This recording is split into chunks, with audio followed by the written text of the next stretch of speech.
Gum ഗണപതിയേ നമഃ. യാ ദേവി സർവഭൂതേഷു മാതൃരൂപേണ സംസ്ഥിത. നമസ്തസ്യൈ നമസ്തസ്യൈ നമസ്തസ്യൈ നമോ നമഃ. നമസ്കാരം. കണ്ണൂർ വിഷൻ ജ്യോതിഷത്തിലേക്ക് ഏവർക്കും സ്വാഗതം. നമ്മുടെ പുതിയ അധ്യായം ആരംഭിക്കുകയാണ്. പരിപാടിയിൽ പങ്കെടുക്കാൻ ആഗ്രഹമുള്ളവർ ഡേറ്റും ടൈമും എല്ലാം എടുത്തു വെക്കുക. നമ്മളെ മഹാദേവിയുടെ നവരാത്രി നാളെ ആരംഭിക്കുകയാണ്. ദേവിയെക്കുറിച്ചാണ് ഇന്ന് പറയുന്നത്. ദേവി ഭക്തർക്ക് അത് വളരെ കാതിന് പീയൂഷം തന്നെ ആയിരിക്കും. ദേവിയെക്കുറിച്ചുള്ള വർത്തമാനങ്ങൾ കേൾക്കുക.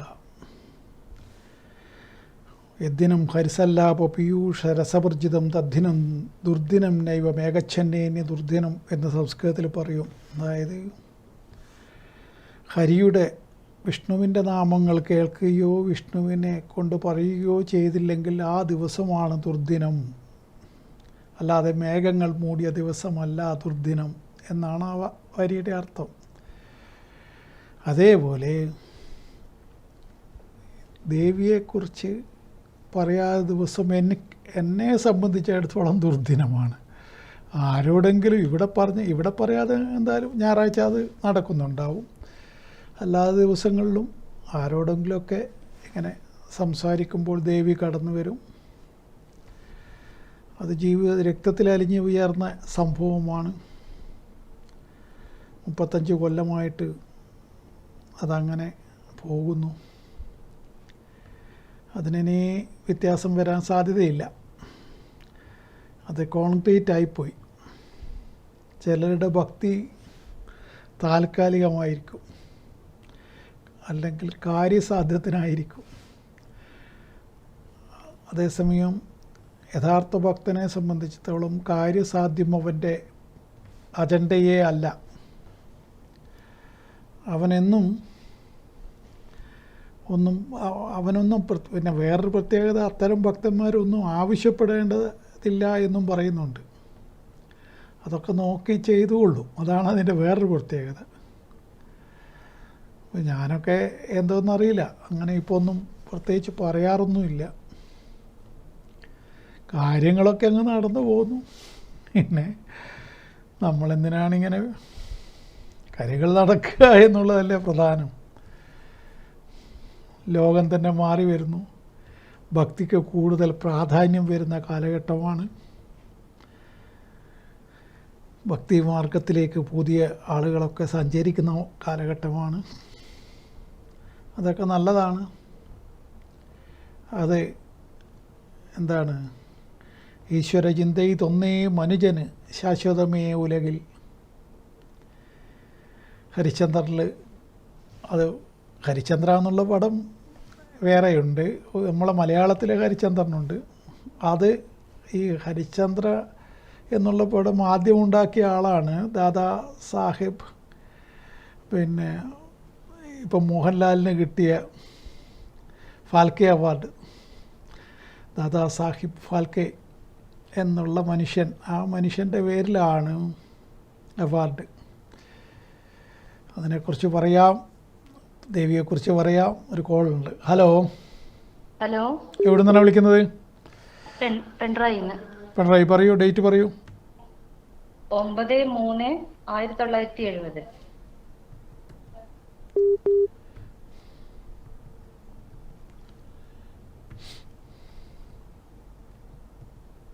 സമയം പറയൂ. 12:40 രാത്രി.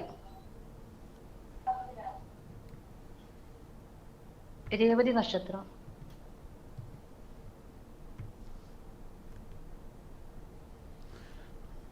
അപ്പോൾ 10-ാം തീയതിയാണ് കേട്ടോ. ആരുടേതാണ്? ഭർത്താവിൻ്റെ. എന്താണ് ഭർത്താവിനെ കുറിച്ച് അറിയേണ്ട വിഷയം? സാമ്പത്തികമാണ് ഭയങ്കര ബുദ്ധിമുട്ട്. സാമ്പത്തികം ഭയങ്കര ബുദ്ധിമുട്ടാണോ?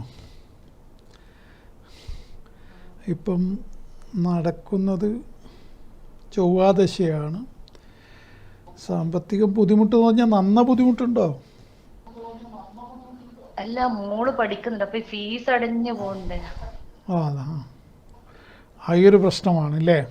ആ അത് അല്ല, ഈ ജാതകപ്രകാരം വ്യാഴം പിഴച്ച ജാതകമാണ്. സാമ്പത്തികത്തിന് എപ്പോഴും കുറച്ച് ബുദ്ധിമുട്ടിയിട്ടേ കാര്യം നടക്കൂ എന്നുള്ളതാണ്. നടക്കും, പക്ഷെ അവസാന നിമിഷമേ നടക്കുള്ളൂ. അങ്ങനെയല്ലേ ഇത്രയും കാലം അങ്ങ് പോയില്ലേ, ഇനിയും അങ്ങനെ തന്നെ.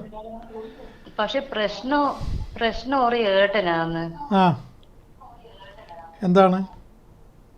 അത് മോള് വലിയ സന്തോഷത്തോടെ വന്നതേനു ആ. ലീവിന്. ആ ആടന്ന് സെറ്റ് സാരിയും ഉടുപ്പും ഡ്രസ്സെല്ലാം എടുത്തിട്ട് ഓണത്തിന് 3 ദിവസത്തെ ലീവിന് ആ വലിയ സന്തോഷത്തോടെ നമുക്ക് അമ്പലത്തിൽ പോവാമേന്ന് പറഞ്ഞ് വന്നത്. അപ്പത്തേക്ക് ഇവര് ടൂറ് പോയി കഴിഞ്ഞു അവരെ കൂടെ. ആ അതൊരു സങ്കടായി പോയി. ആര് പോയി? ഭർത്താവ് ഏട്ടനും ഫാമിലിയും പോകുമ്പോ അവരെ കൂടെ പോയി കഴിഞ്ഞു. സങ്കടായി പോയി. ഇതിലൊക്കെ ഞാനെന്ത് പറയാനാണ്? ഇത് ജ്യോതിഷം കൊണ്ട് ചിന്തിക്കേണ്ട കാര്യമല്ലല്ലോ. അത് നമ്മളെ മനുഷ്യന്മാരുടെ ഓരോരോ പ്രകൃതം, അല്ലെ തൻ്റെ ഉത്തരവാദിത്തം എന്താണെന്നോ തൻ്റെ കടമ എന്താണെന്നോ തിരിച്ചറിയാതെ മനുഷ്യരിങ്ങനെയൊക്കെ ചെയ്യും. അതിനൊന്നും ജ്യോതിഷം കൊണ്ട് ചിന്തിക്കേണ്ട കാര്യമല്ല. പ്രയോറിറ്റി എന്തിനാണ് മുൻഗണന, അതാത് മനുഷ്യർ തീരുമാനിക്കേണ്ടതാണ്. ഞാൻ എൻ്റെ കുടുംബത്തിനാണോ പ്രാധാന്യം കൊടുക്കേണ്ടത്, മറ്റുള്ളവരുടെ കുടുംബത്തിനാണോ, അല്ലെ സഹോദരൻ്റെ കുടുംബത്തിനാണോ എന്നൊക്കെ അതാത് വ്യക്തികളുടെ തീരുമാനമാണ്. അതിപ്പോൾ അതിന് എനിക്കൊന്നും പറയാനില്ല. ഏതായാലും പിന്നെ അയാളുടെ നടക്കുന്ന ദശ ചൊവ്വ ദശയാണ്. ആ ചൊവ്വാദശ ഇപ്പം അങ്ങനെ വലിയ സമയക്കേടൊന്നുമില്ല. ലഗ്നാധിപനായ ചൊവ്വയാണ്, വലിയ സമയദോഷമൊന്നുമില്ല. പിന്നെ ഏരശനിയുടെ ദോഷമുണ്ട്, അത് കുറച്ചൊരു 2 വർഷത്തോളം ഉണ്ടാവും. അത് അവിചാരിതമായിട്ടുള്ള പ്രശ്നങ്ങളാണ് അത് നിമിത്തം ഉണ്ടാവുക. അതാണ്. ഫീസ് ബുദ്ധിമുട്ടൊന്നുമില്ലാണ്ട് അടക്കാൻ പറ്റും. അതൊക്കെ നടക്കും, മോളെ കാര്യമൊക്കെ നടക്കും. മോക്ക് സങ്കടായി, ആകെ ഒരു മോളേ ഉള്ളൂ. നിങ്ങളെ വർത്താനം കേൾക്കുമ്പോൾ എനിക്ക് തന്നെ സങ്കടം. ഇതെന്താ ചെയ്യുക? ആ മോളെ പഠിപ്പൊന്നും ഒരിക്കലും ദോഷം വരില്ല. Okay okay. ഇത് നമുക്ക് മറുപടി പറയാൻ കഴിയാതെ പല സന്ദർഭങ്ങൾ ഇതേപോലെ വന്നേക്കും. എന്താണ് പറയുക ഇതിനൊക്കെ? വ്യക്തികൾ അവരുടെ സ്വന്തം പോലെ കണക്ക് കൂട്ടിയിട്ട് ഇങ്ങനെ സങ്കടമൊക്കെ അങ്ങ് പറഞ്ഞേക്കുക. ആരോടൊക്കെ പറയണ്ടേ? അതാണ്, അങ്ങനെയുണ്ട്. എന്നിട്ട് മനസ്സിൻ്റെ ഭാരം കുറയ്ക്കുക, ആ മനസ്സിലെ ഭാരം പങ്കുവെക്കുവാനും എന്നുള്ള പാട്ട് കേട്ടിട്ടില്ലേ? ഈ പ്രത്യേകിച്ച് അത് സ്ത്രീകളുടെ സ്വഭാവം തന്നെയാണ്. ഈ നെഞ്ഞത്തൊരു അമ്മിക്കല്ല് വെച്ച പോലെ ഉണ്ടാവും ചില സമയത്ത്. അത് ആരോടൊക്കെ അങ്ങ് പറഞ്ഞാൽ അങ്ങ് തീരും. അത് പറ്റിയൊരാൾ ടി വിയിലും ഇരിക്കുന്നുണ്ട്, എന്നാൽ അയാളോട് പറയാം ആ സങ്കടങ്ങൾ തീർത്ത് കളയാം. അതാണിപ്പം നടന്നത്. അത് സൈക്കോളജിയാണ് മനുഷ്യൻ്റെ. അതായത് നമ്മളതിനെ എതിർക്കാനൊന്നും പാടില്ല, അത് നമ്മൾ കാത് കൊടുക്കണം. പക്ഷേ എനിക്ക് പരിഹരിക്കാൻ കഴിയാത്ത പ്രശ്നങ്ങൾക്ക് നമ്മളെന്ത് ചെയ്യാൻ പറ്റും? ഇതൊക്കെ ഇങ്ങനെയൊക്കെയാണ് ജീവിതം. അതിൻ്റെ പേരാണ് ജീവിതം. ദാറ്റ് ഈസ് ലൈഫ്, മോഹൻലാൽ പറഞ്ഞ പോലെ. അപ്പോൾ മോഹൻലാലിന് ഇപ്പം ദാദാസാഹേബ് ഫാൽക്കെ അവാർഡ് കിട്ടിയിരിക്കുന്നു. അത് അദ്ദേഹത്തിന് സർവ്വതാ അതിന് യോഗ്യനാണ്. മലയാളത്തിൽ അതിന് അത്രമാത്രം യോഗ്യനായ മറ്റൊരു നടൻ ഉണ്ടെന്ന് എനിക്ക് തോന്നുന്നില്ല. മമ്മൂട്ടിക്കൊക്കെ അതിനുള്ള അർഹതയുണ്ട്, പക്ഷെ ഒന്നാമൻ ഇദ്ദേഹം തന്നെയാണ്, അതിൽ യാതൊരു സംശയവുമില്ല. കാരണം പിന്നെ അയാളുടെ കാലമാണിത്. അയാൾ തന്നെ, മോഹൻലാൽ തന്നെ ഏതൊരു പടത്തിൽ പറയുന്നുണ്ടല്ലോ, അവൻ്റെ സമയമാടോ എന്ന്. മറ്റേ രാവണപ്രഭുവിൽ കാർത്തികേയൻ മകൻ മോഹൻലാലിനെ കൊണ്ട് അച്ഛൻ മോഹൻലാൽ പറയുന്നില്ലേ, ഇപ്പം അവൻ്റെ സമയമാടോ എന്ന്. അതേപോലെ അയാൾക്ക് ഈ 2025 9 നമ്പർ, ഞാനും 9ൻ്റെ ആളാണ്. 2025 അപ്പോൾ 2 2 4 5 9 അത് വന്നപ്പോൾ മോഹൻലാലിന് 24 8 എഴുതി പോകാന്ന് പറഞ്ഞാൽ ഭയങ്കര 4-5 പടമല്ലേ അങ്ങ് പൊട്ടിപ്പോയത്. ഇപ്പം 2-3 പടം 200 കോടി കയറിയില്ലേ. അപ്പോൾ അങ്ങനെ മോഹൻലാലിൻ്റെ സമയം തന്നെയാണ് അപ്പോൾ ആണ് ഫാൽക്കെ അവാർഡും കിട്ടുന്നത്. ഈ തെക്കേ ഇന്ത്യയിൽ ആകെ 4 പേർക്ക് ഇതിനു മുമ്പേ കിട്ടിയിട്ടുള്ളൂ. ഒന്ന് രജനീകാന്തിനാണ്, ഒന്ന് ശിവാജി ഗണേശൻ, ഒന്ന് രാജ്കുമാർ, അങ്ങനെ കുറച്ച് പേർക്കേ കിട്ടിയിട്ടു, എല്ലാവർക്കൊന്നും കിട്ടിയിട്ടൊന്നുമില്ല. അങ്ങനെ അത്തരം പിന്നെ ഇന്ത്യയിലെ ഏറ്റവും സിനിമാ മേഖലയിലുള്ള സമഗ്ര സംഭാവനക്കാണ് കൊടുക്കുന്നത്. ഏറ്റവും വെറും നടൻ എന്നുള്ള രൂപത്തിലല്ല, മൊത്തത്തിലുള്ള സംഭാവന. അങ്ങനെ വരുമ്പോൾ പിന്നെ 40-45 വർഷം ഒരു മനുഷ്യൻ സിനിമയ്ക്ക് വേണ്ടി മാത്രം, മമ്മൂട്ടി ഇന്നലെ പറഞ്ഞ പോലെ ശ്വസിക്കുന്ന പോലും സിനിമയാണെന്ന് പറഞ്ഞ പോലെ, മോഹൻലാലിനെ കൊണ്ട് മോഹൻലാൽ ശ്വസിക്കുന്നത് പോലും സിനിമയാണെന്ന് പറഞ്ഞ പോലെ, അങ്ങനെ ഉള്ളൊരാൾക്കത് കിട്ടാൻ യോഗ്യം തന്നെയാണല്ലോ. നമ്മളെ എത്ര കാലം, എത്രയോ തലമുറകളെ പ്രചോദിപ്പിക്കുക, എത്രയോ തലമുറകളെ പ്രചോദിപ്പിക്കാൻ എല്ലാവർക്കും ആവില്ലല്ലോ. ആ തൻ്റെ തലമുറയെ പ്രചോദിപ്പിക്കുന്നു, അത് വേറെ കാര്യം. അതെല്ലാവർക്കും കഴിയും. അതാത് കാലഘട്ടത്തിലുള്ള യുവാക്കൾക്ക് അങ്ങനെ സാധിക്കും. ഇപ്പോൾ ഉള്ള പുതിയ ന്യൂജൻ പിള്ളേർ, സിനിമയിൽ വരുന്ന പുതിയ കുട്ടികൾ, അവരൊക്കെ അവരുടെ തലമുറയെ മാത്രം, അവരെ കുറച്ച് കാലം കഴിഞ്ഞ് അവർക്ക് 10, 40, 60 ഒക്കെ ആകുമ്പം അവർക്ക് സാധിക്കുന്നുണ്ടോ എന്നുള്ളതാണ് അതിൻ്റെ വിഷയം. അങ്ങനെ നിന്നത് മോഹൻലാൽ മാത്രമാണ് എൻ്റെ അറിവിൽ. എൻ്റെ തലമുറ മാത്രമല്ല, അതിന് ശേഷം വന്നിരിക്കുന്ന 2 തലമുറയും, പിന്നെ ഇപ്പം വന്നിരിക്കുന്ന അവസാനത്തെ പിള്ളേരെയും. 15 കൊല്ലം ഒരു തലമുറ കൂട്ടിയാൽ ഇപ്പം അവസാനത്തെ 4ാം തലമുറയെയും അദ്ദേഹം വേറെ ലെവലിലേക്ക് അദ്ദേഹം നിൽക്കുകയാണ്. അതാണ്. ഒരു കോൾ ഉണ്ട്. ഹലോ. ഹലോ, എവിടെ നിന്നാണ് വിളിക്കുന്നത്? ഇത് പാനൂരിന്ന് വിളിക്കുന്നത്. പാനൂർ. പറഞ്ഞോളൂ, ഡേറ്റ് പറയൂ. 1994 ജൂൺ 17.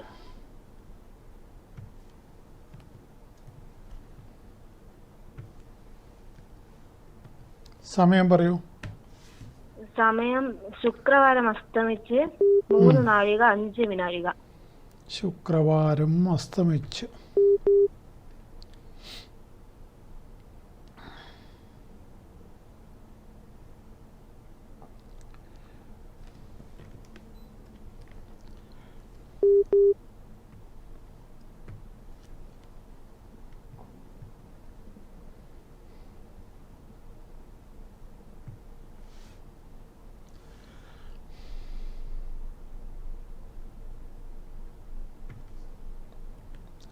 ആരുടേതാണെന്ന് പറയൂ. എന്താണ് അറിയേണ്ട വിഷയം പറയൂ. ജോലി അങ്ങനെയുള്ള കാര്യങ്ങൾ അറിയണ്ടേ? ജോലി അങ്ങനെയുള്ള കാര്യങ്ങളൊക്കെയാണ് അറിയേണ്ടത് അല്ലേ?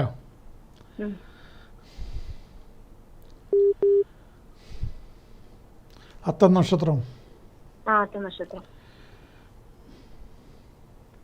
രാഹുദശയാണ് നടക്കുന്നത്. അപ്പോൾ അതിൻ്റെ ഒരു പ്രശ്നമുണ്ട്. അത് നമ്മൾക്ക് തീരാൻ 27 6ാം മാസം വരെ ഉണ്ട്. അതിന് ശേഷമായിരിക്കും എന്തായാലും നല്ല കാലം. പിന്നെ ഇപ്പം വല്ല ലിസ്റ്റിലും ഉണ്ടോ? ലിസ്റ്റിൽ മുന്നേ ഉണ്ടായിരുന്നു, പക്ഷെ അതിന്റെ ലിസ്റ്റിന്റെ കാലാവധി കഴിഞ്ഞു പോയി. ഇനിയിപ്പം നിലവിൽ എഴുതിയിട്ടുണ്ടോ ഏതെങ്കിലും? ഇല്ല, കൊടുത്തിട്ടുണ്ട്, എക്സാം ആയിട്ടില്ല. അപ്പോൾ എന്തായാലും വ്യാഴം തന്നെ ആയിരിക്കും രക്ഷപ്പെടുത്തുക. വ്യാഴം പുറത്തേക്ക് പോകുന്നതിന് ചാൻസ് ഞങ്ങൊന്ന് ശരിയായിട്ടുണ്ടായിരുന്നു, പക്ഷേ 100% പോവാം. പോയാൽ നന്നാവും. അമേരിക്കൊക്കെ പോകാൻ ചിന്തിക്കണ്ട. 88 ലക്ഷം വിസക്ക്. ഐ ടിക്കാർക്കെല്ലാം വലിയ പണി കൊടുത്തു ട്രംപ്. 88 ലക്ഷം ഉറുപ്പിക വേണം ഇപ്പം അങ്ങ് പോകാൻ. അപ്പോൾ പിന്നെ നിങ്ങളിപ്പം പോകാൻ പോകുന്ന മിഡിൽ ഈസ്റ്റിലല്ലേ, ദുബായ് അങ്ങനെയുള്ള രാജ്യങ്ങളിൽ. അപ്പോൾ പോവാം. അവിടത്തേക്ക് എന്തോന്നു, അങ്ങനെയൊന്നും ഇല്ലല്ലോ. പറഞ്ഞാൽ ട്രംപിനെ പോലെ UAE-ക്കാരൊന്നും നമുക്ക് പണിയൊന്നും തരില്ല. അതുകൊണ്ട് പേടിക്കേണ്ടതില്ല. നമുക്ക് ധൈര്യമായിട്ട് അതിനു വേണ്ടി നോക്കിക്കോളൂ. ചിലപ്പോൾ സാമ്പത്തികമായിട്ട് വലിയൊരു അവസ്ഥ എത്താനുള്ള വിധിയുണ്ട്. ഭർത്താവിനെ കൊണ്ട് വലിയ നേട്ടവും കാണുന്നുണ്ട്. ഓ അതങ്ങനെ തന്നെയാണ്, അത് സത്യം തന്നെയാണ്. ആ അതുകൊണ്ട് പുറത്തേക്ക് അതെ അല്ല, ഇവിടെ ജാതകപ്രകാരം അങ്ങനെയാണ്, അതുകൊണ്ട് പറഞ്ഞതാണ്. നല്ല നല്ല ഊഷ്മളമായ ബന്ധവുമുണ്ട്. ഇപ്പം ഈ പണ്ടാരടങ്ങിയ ബന്ധം വളരെ മോശമല്ലേ പലരും, നിങ്ങളങ്ങനെയൊന്നല്ല, നല്ല അടുപ്പത്തിലാണ്. അപ്പോൾ അങ്ങനെയൊക്കെ അത് തന്നെയല്ലേ വലിയ ഒരു വിജയം എന്ന് പറഞ്ഞാൽ, മനുഷ്യൻ്റെ വിജയം എന്ന് പറഞ്ഞാൽ എന്താണ്? ദാമ്പത്യത്തിലുള്ള ഇത്, നല്ല കുടുംബജീവിതം, അത്യാവശ്യം നല്ല ഇവിടെ നല്ല ഗ്ലാമറുണ്ട്, പിന്നെ ഇനിയിപ്പോൾ നല്ലൊരു പൈസയും കൂടി വന്നു കഴിഞ്ഞാൽ, ജോലിയും പൈസയും വന്നാൽ പിന്നെ ആളായില്ലേ. ആ വ്യാഴത്തിൽ ഇതെല്ലാം ഒത്തുവരും കേട്ടോ. ആ ഞാൻ പറഞ്ഞാൽ മനസ്സിലായോ? ഇല്ല അല്ലേ? അതായത് വ്യാഴത്തിൽ എല്ലാ ഐശ്വര്യങ്ങളും വന്നു ചേരുമെന്നാണ് ഞാൻ പറഞ്ഞത്. 1.5 വർഷം കഴിഞ്ഞിട്ടുള്ള വ്യാഴദശയിൽ. ഞാൻ പുറത്തേക്ക് നോക്കുന്നുണ്ട്. അതെ, അതിൻ്റെ അതെ, അത് ഓരോന്നും അതിൻ്റെതായ സമയത്തല്ലേ നടക്കുള്ളൂ. അതങ്ങനെ ആയി വരും. അപ്പോൾ മൊത്തത്തിൽ 1.5 വർഷം കഴിഞ്ഞിട്ടുള്ള വ്യാഴത്തിലാണ് വലിയ ഐശ്വര്യ അഭിവൃദ്ധി ഞാൻ കാണുന്നത്. കുടുംബത്തിലുള്ള ഗുളികനെ മറക്കാനും പാടില്ല. അവിടെ പോയിട്ട് എണ്ണയൊക്കെ കൊടുക്കണം. ചെയ്യുന്നില്ലേ? അത് കൊടുക്കണേ, അത് മറന്നു പോവല്ലേ. അത് വല്ലാത്തൊരു സാധനമാണ് ആ ഗുളികൻ. അപ്പോൾ അതിനെ വിട്ട് കളിക്കരുത്. കാര്യം പറയുമ്പോൾ, തമാശ പറയുമ്പോൾ കാര്യം പറയാതിരിക്കാൻ പറ്റില്ലല്ലോ. അതുകൊണ്ട് അതേപോലെ ചെയ്യാം കേട്ടോ. എല്ലാം നന്നായി വരും. Okay okay. അപ്പം ഞാൻ പറഞ്ഞത്, ദേവിയുടെ ദിവസങ്ങൾ ആഗതമായി നാളെ മുതൽ തുടങ്ങിയാണ് വ്രതം. ശരിക്കും പിന്നെ നവരാത്രി വ്രതത്തിൻ്റെ പ്രാധാന്യത്തെക്കുറിച്ച് ഞാൻ പലതവണ പറഞ്ഞിട്ടുണ്ട്. എങ്കിലും പുതിയ ആൾക്കാരൊക്കെ ഉണ്ടാവുമല്ലോ. ഇത് ശരിക്കും ഈ വ്രതം അനുഷ്ഠിക്കുന്നവർക്ക് ഭൗതിക നേട്ടങ്ങൾ തന്നെയാണ്. ഇഹലോക സൗഖ്യം. നമുക്ക് ഇപ്പോൾ കുറച്ച് മുമ്പേ ഒരു സ്ത്രീ വിളിച്ചത് കണ്ടില്ല. അപ്പോൾ അവരെന്താണ് ഇപ്പോൾ ചോദിക്കുന്നത്? മകളുടെ പഠിപ്പിന് വല്ല ഇത് വരുമോ, ഫീസ് കൊടുക്കാം. അപ്പോൾ ഒരു സമ്മർദ്ദം കണ്ടോ? അത് ആ സ്ട്രെസ്സ് പണം കുറയുമ്പോൾ ഉണ്ടാകുന്നതാണ്. ശരിക്കും നവരാത്രി വ്രതം അനുഷ്ഠിക്കുന്നവർക്ക് പിന്നത്തെ ഒരു കൊല്ലം വരെ അങ്ങനെയുള്ള സങ്കടമൊന്നും ഉണ്ടാവില്ല. ആർക്ക് വേണമെങ്കിലും പരീക്ഷിച്ച് നോക്കാം. അത് പക്ഷേ കൃത്യമായിട്ട് ദേവിയെ ആരാധിച്ചുകൊണ്ട് ആ 9 ദിവസം വ്രതം എടുത്തിട്ട് 10-ാം ദിവസം ദശമിയുടെ പൂജയൊക്കെ എല്ലാം പങ്കെടുത്ത് അത്തരം വ്യക്തികൾക്ക് കൃത്യമായിട്ട് ദേവി തൻ്റെ പ്രാഭവം, താൻ ആരാണെന്ന് കാണിച്ചു കൊടുക്കുന്നു. അതാണ് ദേവി. അങ്ങനെയാണ് ദേവി. കോപിക്കുകയും ചെയ്യും, അതേപോലെ സന്തോഷിക്കുകയും ചെയ്യും പെട്ടെന്ന് തന്നെ. അത് 2 വയസ്സുള്ള പെൺകുട്ടിയുടെ സ്വഭാവമാണെന്ന് ഞാൻ പണ്ടേ പറഞ്ഞിട്ടുണ്ടല്ലോ. 2 വയസ്സുള്ള പെൺകുട്ടി അങ്ങനെയല്ലേ. അത് പെട്ടെന്ന് എറിഞ്ഞ് ഗ്ലാസ്സൊക്കെ പൊട്ടിച്ച് കളയും. ഒരു ചോക്ലേറ്റൊക്കെ കൊണ്ടേ കൊടുത്താൽ ഓടി മേലെ കയറും. അങ്ങനെയൊക്കെ അല്ലേ പെൺകുട്ടികൾ. പ്രത്യേകിച്ചിട്ടും അങ്ങനെ ഒരു സ്വഭാവ രീതി ഉണ്ടല്ലോ. എൻ്റെ മകൻ്റെ മകൾക്കും 2 വയസ്സാണ്. അപ്പോൾ അവളുടെ സ്വഭാവം ഞാനിങ്ങനെ പഠിക്കുകയാണ്. അപ്പോൾ എന്താണ് ശരിക്കും പിന്നെ സ്വന്തം മകൻ്റെ കുട്ടിയൊക്കെ ആകുമ്പോൾ നമുക്ക് കൂടുതൽ പഠിക്കാൻ പറ്റുമല്ലോ. അപ്പോൾ ഇത് സത്യം തന്നെയാണല്ലോ ഈ സംഭവം. ഈ ചെറിയ പ്രായത്തിലുള്ള പെൺകുട്ടികളുടെ ഒരു പ്രത്യേക കളിയുണ്ടല്ലോ. അപ്പോൾ ഇത് അതേ സ്വഭാവം തന്നെയാണ് പലപ്പോഴും ദേവിയും കാണിക്കുക. അപ്പോൾ അതുകൊണ്ട് തന്നെ ദേവിയെ ഈ യൂട്യൂബിലുള്ള ഇതൊന്നും വേണ്ടെന്നേ. യൂട്യൂബിൽ ഇപ്പോൾ എന്തൊക്കെയാണ്, യൂട്യൂബിലുള്ള മന്ത്രമൊക്കെ ചൊല്ലിക്കഴിഞ്ഞാൽ വരാഹി മന്ത്രം, മറ്റേ മന്ത്രം, ശൂലിനി മന്ത്രം, എന്തൊക്കെ മന്ത്രമാണ്. ഭ്രാന്തായി പോവും. വേണ്ടാതെ മന്ത്രങ്ങൾ. വരാഹം പന്നിയാണ്, അതിൻ്റെ ശ്രൈണരൂപം വരാഹി. അതൊക്കെ എന്തിനാണ് ഇതൊക്കെ ചൊല്ലുന്ന ആൾക്കാരുണ്ടെന്ന് എനിക്കറിയാം. ഇതൊക്കെ ഈ യൂട്യൂബ് കാണുന്ന ഇതൊക്കെ ഭയങ്കര സത്യമാണെന്ന് വിചാരിച്ചിട്ട് ഈ മന്ത്രത്തിൽ തൊട്ട് കളിക്കുന്നത് തന്നെ ഗുരു മുഖത്ത് നിന്ന് നേരിട്ട് വാങ്ങിച്ചതിന് ശേഷം ഞാൻ 2 മന്ത്രങ്ങൾ നിരന്തരമായിട്ട്, അതായത് സിദ്ധമന്ത്രങ്ങളല്ലാതെ 2 മന്ത്രങ്ങൾ, അത് രണ്ടും ഗുരുപദേശപ്രകാരം എനിക്ക് കിട്ടിയതാണ്. അങ്ങനെയുള്ള മന്ത്രങ്ങളല്ലാതെ, ഗുരുമുഖത്തു നിന്ന് നേരിട്ട് കിട്ടിയ മന്ത്രമല്ലാതെ യൂട്യൂബിൽ നോക്കി ചൊല്ലുന്ന മന്ത്രം നമ്മളെ അടിതെറ്റിക്കും. അതിന് മന്ത്രത്തിന് ചില വിധാനങ്ങളൊക്കെ ഉണ്ട്, അതൊന്നും അവിടെ ഉണ്ടാവില്ല. അവർക്കറിയില്ല. മന്ത്രത്തിൻ്റെ പൂർണ്ണതയില്ലാതെ മന്ത്രം ചൊല്ലിയാൽ അത് വിപരീത ഫലം ചെയ്യും.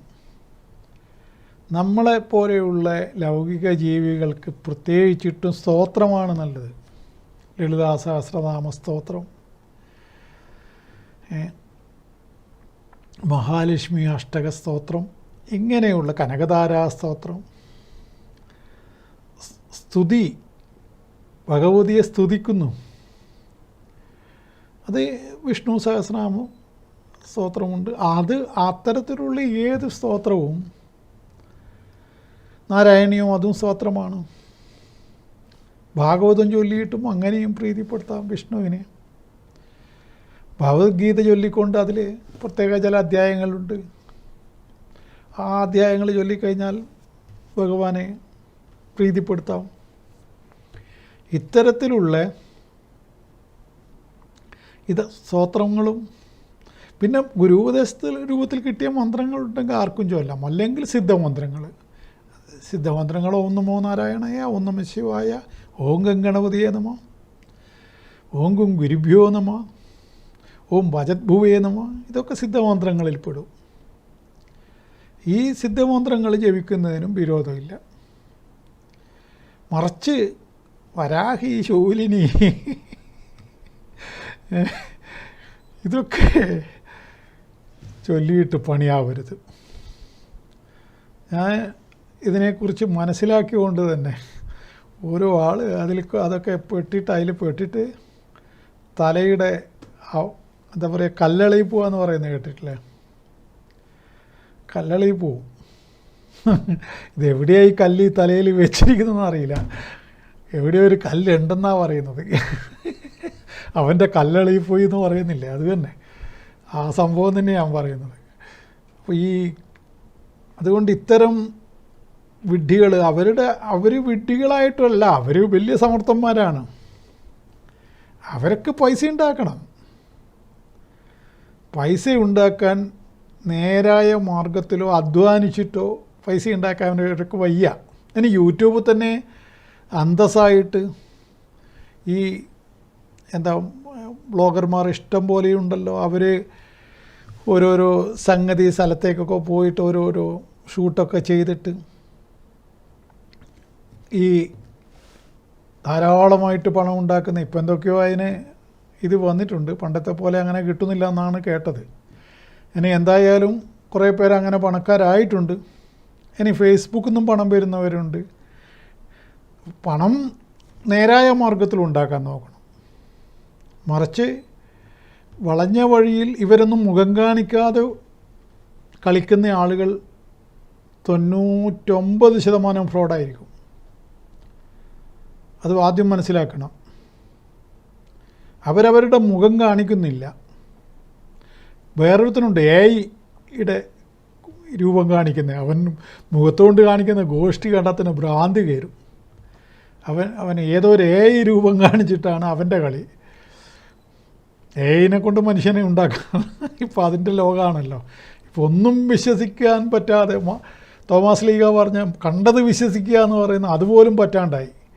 പണ്ട് തോമാസ് ലീഗയാണ് പറഞ്ഞത്, കണ്ടത് മാത്രം വിശ്വസിക്കുക. അത് അത്ര ശരിയായ വർത്തമാനമായിട്ട് എനിക്ക് തോന്നിയിട്ടില്ല. എൻ്റെ അച്ഛനെ ഞാൻ കണ്ടിട്ടുണ്ട്, അതിൻ്റെ അപ്പുറത്തെ അച്ഛനെ ഞാൻ കണ്ടിട്ടില്ലല്ലോ. അപ്പോൾ അന്നേരം ആ അച്ഛനില്ല എന്നാണോ പറയേണ്ടത്? തോമാസ് ലീഗയുടെ സിദ്ധാന്ത പ്രകാരം കണ്ടത് വിശ്വസിക്കണം. അപ്പോൾ അച്ഛനില്ല, ഞാൻ കണ്ടിട്ടില്ല, അപ്പോൾ വിശ്വസിക്കേണ്ടെന്നാണോ? ഏതോ ഒരു പടത്തിൽ ശ്രീനിവാസൻ ചോദിക്കുമല്ലേ, നിങ്ങൾ ദുബായ് കണ്ടിട്ടുണ്ടോ? ഇല്ല. അപ്പോൾ ദുബായ് ഇല്ലേ എന്ന് ചോദിക്കുന്നില്ലേ? അതേപോലെ അങ്ങനെ കണ്ടത് ഇപ്പോൾ സത്യം പറഞ്ഞ തോമസ് ലീഗ പറഞ്ഞത് ഇപ്പോഴാണ് ശരിക്കും. കണ്ടതും വിശ്വസിക്കാൻ പറ്റുന്നില്ല.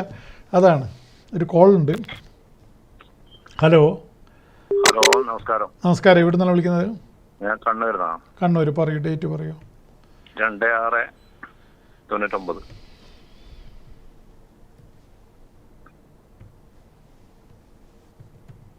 രാത്രി 11:30.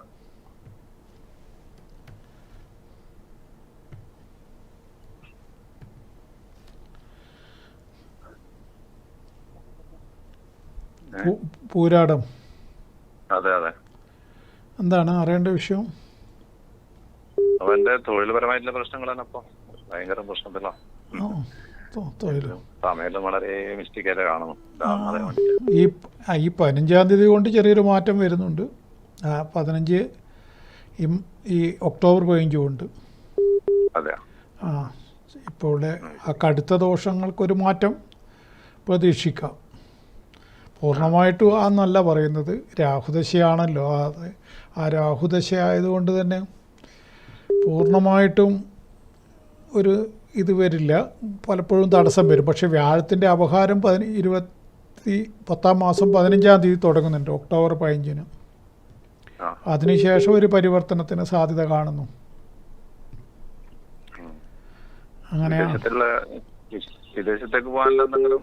അത് ഈ സമയത്ത് ഇല്ലേ, ഈ ശനിക്ക് ബലഹാനിയുണ്ട്. അത് ഈ ജാതകത്തിന് ഒരു ഏറ്റവും വലിയൊരു ഡ്രോബേക്കാണ് ശനിയുടെ ദൗർബല്യം.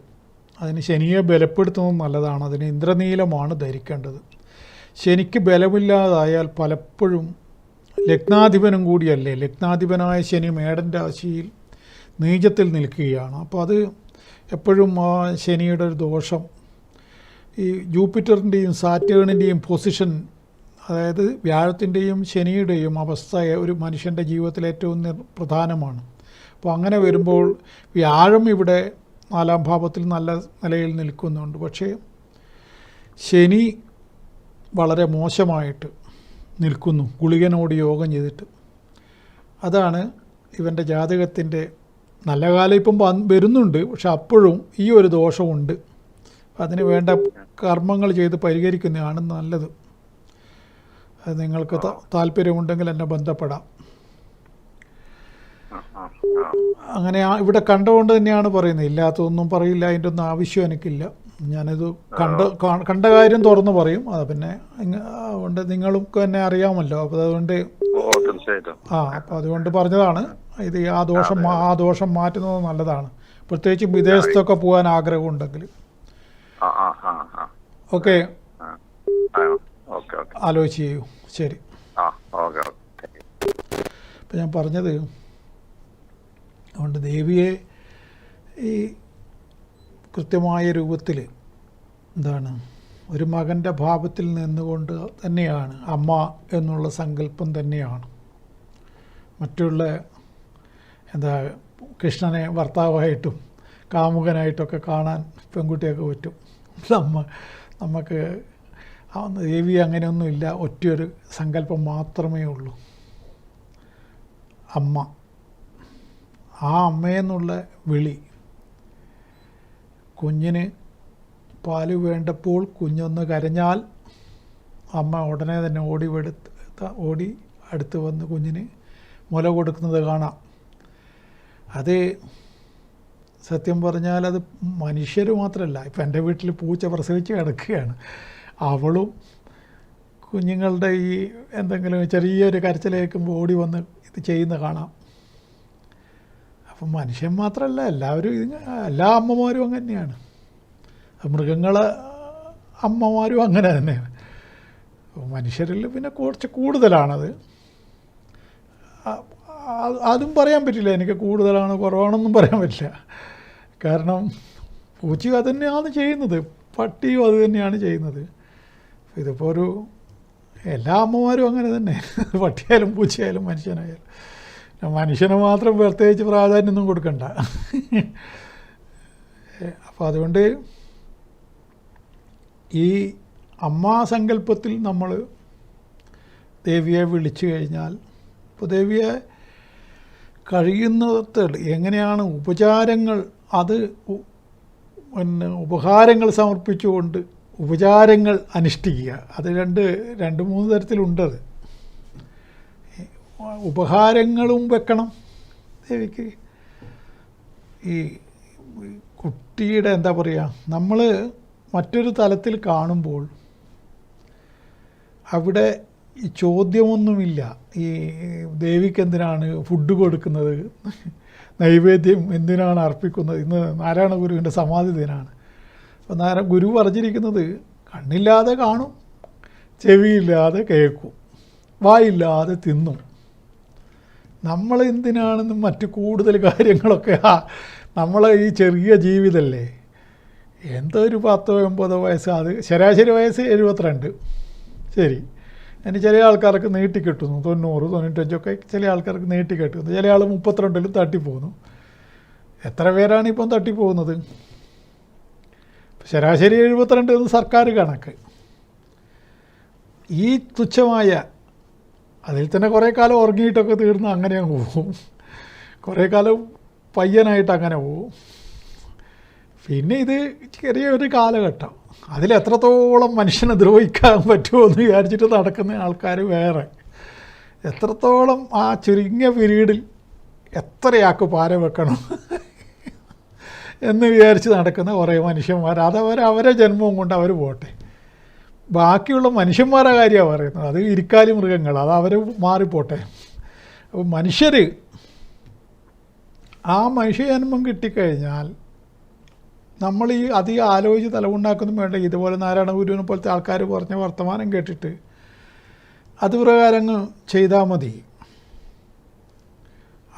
അപ്പോൾ നമ്മൾ ഭഗവാന് അല്ല ഭഗവതിക്ക് നിവേദ്യങ്ങൾ സമർപ്പിക്കാം, ദീപം കൊളുത്തി അതിൻ്റെ മുമ്പിലിരുന്ന് പ്രാർത്ഥിക്കാം.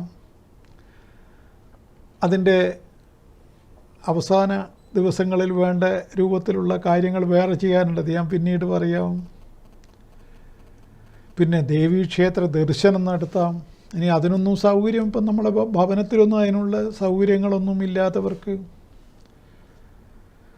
അങ്ങനെ പ്രത്യേകമായിട്ട് ഒരു ചിട്ടവട്ടങ്ങളൊന്നും അവിടെ ഭവനത്തിൽ പാലിക്കാൻ കഴിയുന്നില്ല. അങ്ങനെയൊക്കെ ആണെങ്കിൽ അമ്പലങ്ങളിൽ അത് പോയി ചെയ്യാം.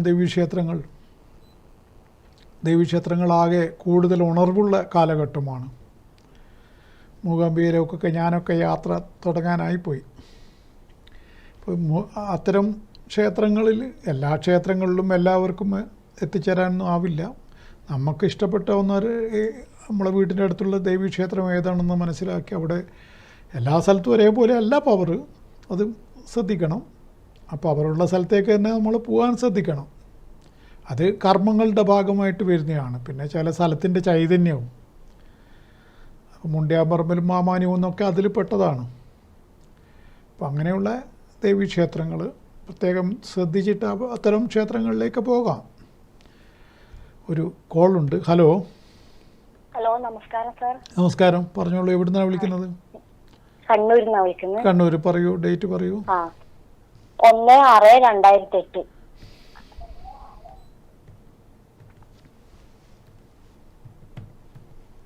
സമയം 12:26 PM.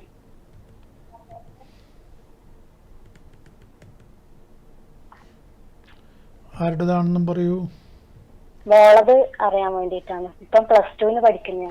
+2 പഠിക്കുന്നു. ആ. അശ്വതി നക്ഷത്രം. അശ്വതി. ആ. ഇനി അങ്ങോട്ടേക്ക് ഏത് മേഖലയിലാണെന്നോളെ വിടണ്ടേന്നില്ല അവര്. അത് ആ മേഖലയെല്ലാം മക്കളല്ലേ കണ്ടുപിടിക്കേണ്ടത്. ഏതായാലും ഇപ്പൊ +2 ഏതായാലും നല്ല നിലയിൽ പാസ്സായിട്ടിങ്ങ് വരും. അതിന് ഒരു പ്രശ്നവും കാണുന്നില്ല. 2028 4-ാം മാസം വരെ ബുധൻ്റെ അപഹാരമാണ് ശുക്രദശയിൽ. അത് ഏറ്റവും നല്ല അനുകൂലമായ സമയമാണ്. പിന്നെ നല്ല ബുദ്ധിയുള്ളതാണ്. പക്ഷേ എന്താണ്, ശരീരത്തിന് ഇടയ്ക്കിടയ്ക്ക് അസുഖങ്ങളൊക്കെ വരും. ചെറിയ ചെറിയ അസുഖങ്ങളൊക്കെ വരും. പിന്നെ ശരീരം വേണ്ടത്ര പുഷ്ടി ഉണ്ടാവില്ല. അങ്ങനെ ചില പ്രശ്നങ്ങൾ ഇവിടെ കാണുന്നുണ്ട്. അതുകൊണ്ട് അവൾ ആരോഗ്യകാര്യത്തിൽ വളരെയേറെ ശ്രദ്ധിക്കണം. ഏത് ലെവലിലും പോകാൻ പറ്റിയ ജാതകക്കാർ തന്നെയാണ്. എയറോനോട്ടിക്കൽ എഞ്ചിനീയറിംഗിലോടാ താല്പര്യം. അതെ, അതൊക്കെ പറ്റുന്ന ജാതകം തന്നെയാണ്. ഏത് ലെവലും എന്ന് പറഞ്ഞാൽ നല്ല നിലയിലാവും. പക്ഷെ എന്താണ്, ഈ ഹെൽത്ത് ഇഷ്യൂ ഉണ്ട് ഇവിടെ. അത് അവളെ കുടുക്കിയാൽ പ്രശ്നമാവും. അതിന് വേണ്ട കാര്യങ്ങളൊക്കെ ചെയ്യുന്നത് നല്ലതാണ്. ഇപ്പം പ്രത്യേകിച്ചൊരു ഏരശനിയുടെ ഒരു ദോഷവും കൂടി ഉണ്ടല്ലോ. ഏരശനിയുടെ ദോഷങ്ങൾ ചിലപ്പോൾ വിചാരിച്ച പോലെ കാര്യങ്ങൾ നടത്താൻ പറ്റാതെ തടസ്സപ്പെടുത്താൻ ഏരശനിക്ക് കഴിയും. അതിന് പിന്നെ ഈ വന്നിരിക്കുന്ന ഈ മറ്റൊരു കാര്യമുള്ളത് ഈ കുറച്ചൊരു ഭാഗ്യഹാനിയുമുള്ള കുട്ടിയാണ്. അപ്പോൾ ഈ രണ്ട് കാര്യങ്ങൾക്ക് പരിഹാരങ്ങൾ ചെയ്യുന്നത് നന്നായിരിക്കും. അതിന് വലിയ വ്യത്യാസങ്ങൾ ഉണ്ടാക്കിയെടുക്കാൻ പറ്റും. പിന്നെ നാളെ മുതലുള്ള നവരാത്രി വ്രതമൊക്കെ അനുഷ്ഠിക്കാൻ പറയൂ കുട്ടിയോട്. അത് കൃത്യമായിട്ട് എടുക്കാൻ പറയൂ. ഏതായാലും ഭാവിയുള്ള കുഞ്ഞ് തന്നെയാണ്. അശ്വതി സ്ത്രീകൾക്ക് പൊതുവെ നല്ലതായിട്ടാണ് പറയുന്നത്. പിന്നെ പെട്ടെന്ന് ടെൻഷനാവും, പെട്ടെന്ന് ഒരിതാണ്. പരീക്ഷയൊക്കെ എടുക്കുമ്പം ഭയങ്കരമായ പേടിയും മറ്റൊക്കെ വരും. അങ്ങനെ അതുണ്ടാവും. അത് വേണ്ടെന്ന് പറയും. അതൊക്കെ ഈ ജാതകപ്രകാരം വന്നതാ. ചന്ദ്രന് ബലഹാനിയുണ്ടേ.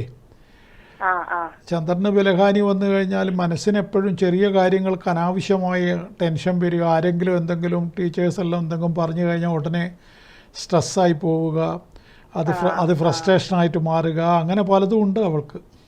അതൊക്കെ അതിനൊക്കെ കുറേയെല്ലാം ഭക്തിമാർഗത്തിൽ തന്നെ അവൾ സഞ്ചരിക്കണം. ഗുരുവായൂരും പോകണം ഈ ജാതകപ്രകാരം. ഓക്കെ, ഞാൻ പറഞ്ഞത് മനസ്സിലായല്ലോ. അപ്പോൾ ഏതായാലും ഭാവിയുള്ള കുട്ടി തന്നെയാണ്, നന്നായിട്ട് വരും. ഇപ്പോൾ ഉള്ള സമയം ഞാൻ ഈ പറഞ്ഞ പോലെ ആ ദോഷങ്ങൾക്ക് പരിഹാരം ചെയ്യാം. Okay okay. ഓക്കെ. അപ്പോൾ ഞാൻ പറഞ്ഞത് പിന്നെ ഈ ദേവിയുടെ 2-3 തരത്തിലാണ് പറയുക. ഇപ്പം ബ്രഹ്മചാരിണിയായിട്ടും മറ്റേതായിട്ടും മറിച്ചതായിട്ടും അങ്ങനെയൊക്കെ കുഷ്മാണ്ഡ മറ്റേത് മറിച്ചതെന്നൊക്കെ പറഞ്ഞാൽ അതൊക്കെ നമ്മൾ ഈ താന്ത്രികമായിട്ടും മറ്റൊക്കെ അതിനെ കൃത്യമായിട്ട് ചെയ്യുന്നവർക്കുള്ള പിന്നെ സമ്പ്രദായമാണ്. സമ്പ്രദായങ്ങൾ, ദേവി ആരാധനയിലുള്ള സമ്പ്രദായങ്ങൾ പലതാണ്. നമ്മൾ പണ്ട് മുതലേ സരസ്വതി ആരാധനക്കാണ് ഇവിടെ കേരളത്തിൽ പ്രാധാന്യം. പണ്ട് മുതലേ അങ്ങനെയാണ്. അതേസമയം ബംഗാളിലും മറ്റൊക്കെ ദുർഗക്കാണ്. ഇപ്പം ഇവിടെ നമ്മൾ എന്താണെങ്കിൽ ഇതിപ്പം വിദ്യാരംഭം എന്നുള്ള അതിൻ്റെ പൂർണ്ണമായ രൂപത്തിൽ നമ്മൾ എത്രയോ തലമുറകളായിട്ട്, എത്രയോ നൂറ്റാണ്ടുകളായിട്ട് കേരളത്തിൽ ഈ ദിവസം ഈ നവരാത്രിയോടനുബന്ധിച്ചാണ് വിജയദശമി ഏറ്റവും ഭയങ്കരമായിട്ട് കൊണ്ടാടുന്നത്. നമ്മൾ കേരളക്കാർ തന്നെയാണ്. മൂകാംബികയിൽ ഈ വിജയദശമി ദിവസം കുഞ്ഞുങ്ങളെയും കൊണ്ട് എത്ര കഷ്ടപ്പെട്ടിട്ട് എത്രയോ ഉറുപ്പ്യ മുടക്കിയിട്ട് അവിടെ പോയിട്ട് എഴുത്തുന്ന എത്രയോ രക്ഷിതാക്കളെ കാണാം. അവിടെ ആ സമയത്ത് ആ ഒറ്റ ദിവസം മാത്രം മുറിക്കേറ്റവും കൂടുതലായിരിക്കുമല്ലോ. പക്ഷെ അതൊന്നും നോക്കില്ല ആൾക്കാർ. അത് കാരണം ആ ദിവസം അവിടെ എഴുത്തിനിരുത്തിയാൽ അത്രമാത്രം പ്രാധാന്യമുണ്ടെന്നുള്ള വിശ്വാസമാണ്. അത് കേരളത്തിലെ എല്ലാ ക്ഷേത്രങ്ങളിലും, തുഞ്ചൻപറമ്പിലൊക്കെ പിന്നെ പറയണ്ട. പനച്ചിക്കാട് മൂകാംബിക ക്ഷേത്രം ഞാൻ പോയി ദർശനം നടത്തിയ ക്ഷേത്രമാണ്. അതൊരു ഒരു വള്ളിച്ചെടീൻ്റെ ഉള്ളിലാണ് ദേവി കുടികൊള്ളുന്നത്. അങ്ങനെ അത് കോട്ടയത്താണ്. അങ്ങനെ ഒരുപാട്. നമ്മുടെ പള്ളിക്കുന്ന് തന്നെ വേറൊരു മൂകാംബിക, ഇവിടുത്തെ അടുത്ത് തന്നെ, കണ്ണൂരിനടുത്ത് തന്നെ പള്ളിക്കുന്ന് മൂകാംബിക ക്ഷേത്രം, അതും വലിയ പവർഫുള്ളായ ക്ഷേത്രമാണ്. ഈ മൂകാംബിക ക്ഷേത്രത്തിൽ മാത്രമല്ല, ഏതൊരു ദേവീക്ഷേത്രത്തിലും അല്ലെ എല്ലാ ക്ഷേത്രത്തിലും എഴുത്തുന്നത് കൃത്യമായ രൂപത്തിൽ ആ ചടങ്ങ് ചെയ്യുന്നത് ഏറ്റവും നല്ലത് തന്നെയാണ്. 3-ാം വയസ്സിലാണ് അത് ചെയ്യേണ്ടത്. അത് കഴിഞ്ഞിട്ട് മൂകാംബികയിലൊക്കെ 40 വയസ്സുള്ള ആൾ ഇരുന്നിട്ട് ഇരുത്തുന്നത് ഞാൻ കണ്ടിട്ടുണ്ട്. അത് തെറ്റൊന്നുമില്ല. അതിൽ ഏത് പ്രായത്തിലും ചെയ്യാം. അതൊരു ദേവിയുടെ അനുഗ്രഹമായിട്ട് വിശ്വസിച്ച് പോരുന്നു. അതുകൊണ്ട് നമ്മൾ ഈ പക്ഷെ പൊതുവേ ദേവിയുടെ 3 ഭാവങ്ങൾക്ക്, കാളി, ലക്ഷ്മി, സരസ്വതി എന്നുള്ള ഭാവങ്ങൾക്ക് അതീവ പ്രാധാന്യം കൽപ്പിച്ചു പോരുന്നുണ്ട്. ആ പ്രാധാന്യം എല്ലാവരും ശ്രദ്ധിക്കേണ്ട വിഷയമാണ്. അത് 3 പ്രധാനമായിട്ട് കണ്ടുകൊണ്ട് തന്നെ നീങ്ങുന്നതാണ് നല്ലത്. ഒരു കോളുണ്ട്. ഹലോ. ഹലോ, എവിടെ നിന്നാണ് വിളിക്കുന്നത്? പെർളശ്ശേരി. പെർളശ്ശേരി, പറഞ്ഞോളൂ, ഡേറ്റ് പറയൂ. 23 മാർച്ച് 1998. 1998. രാവിലെ 7 മണി.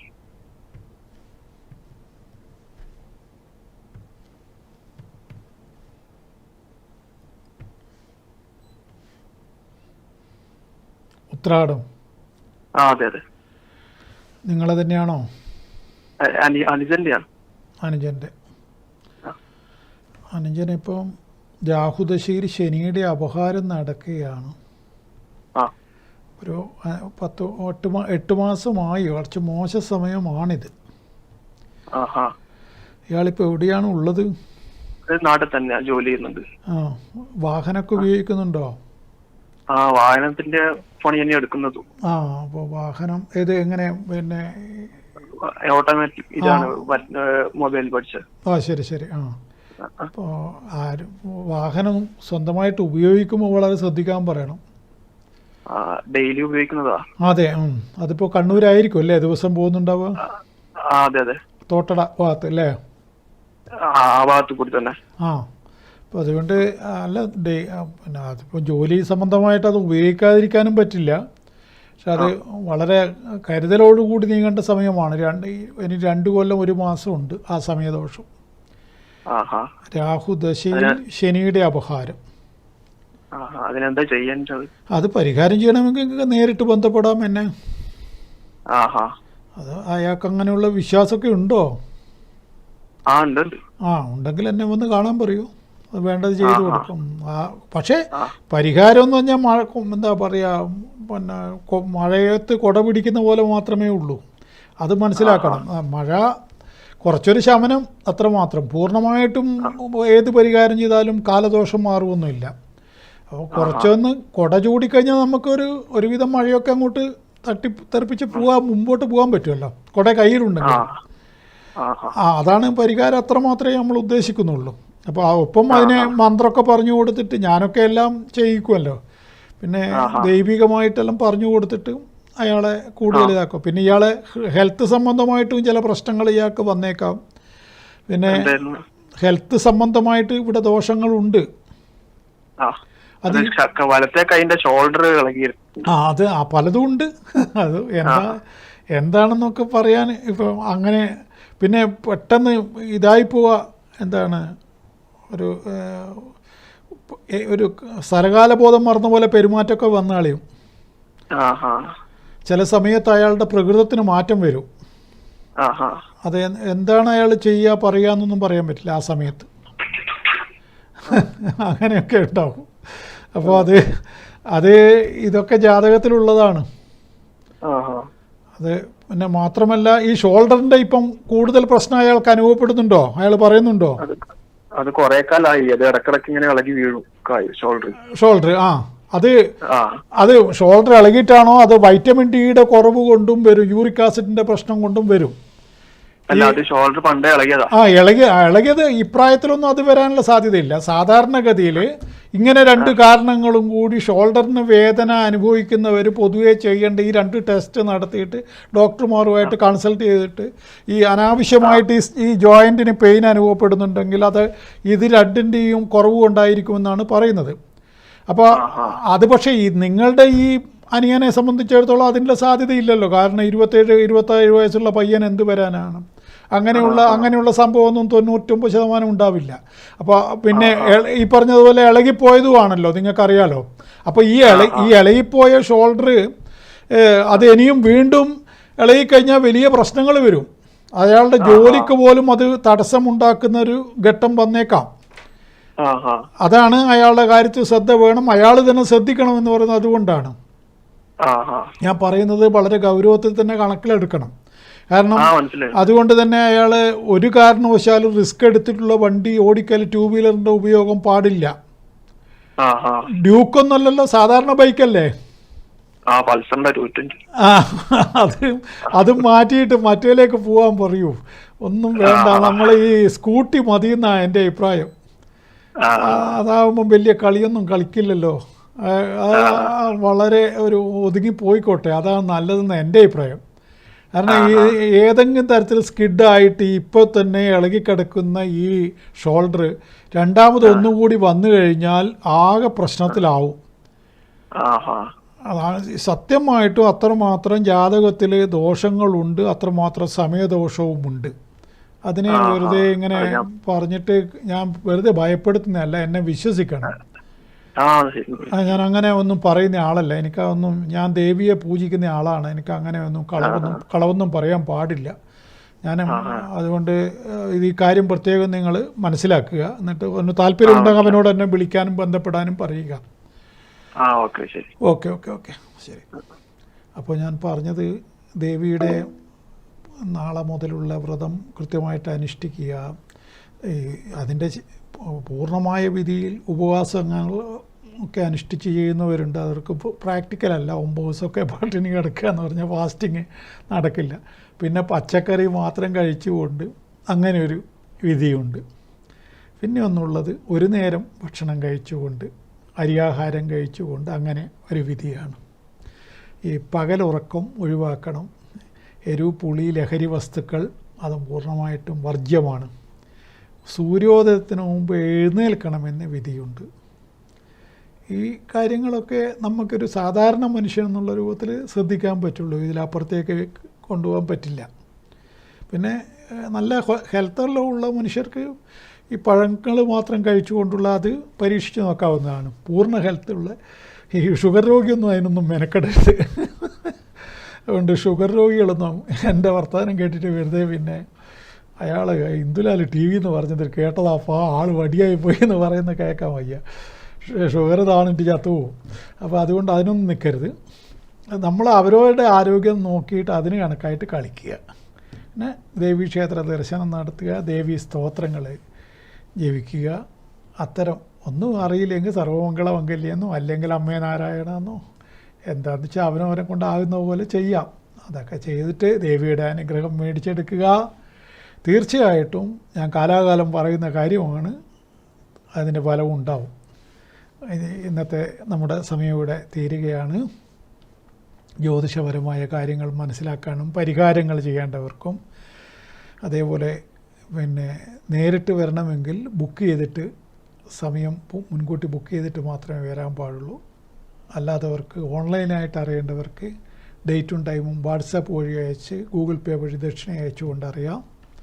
എല്ലാം നിങ്ങളുടെ തീരുമാനമാണ്. എന്നെ കാണുകയും കേൾക്കുകയും ചെയ്തത് നിങ്ങൾക്ക് നന്ദി. നമസ്കാരം.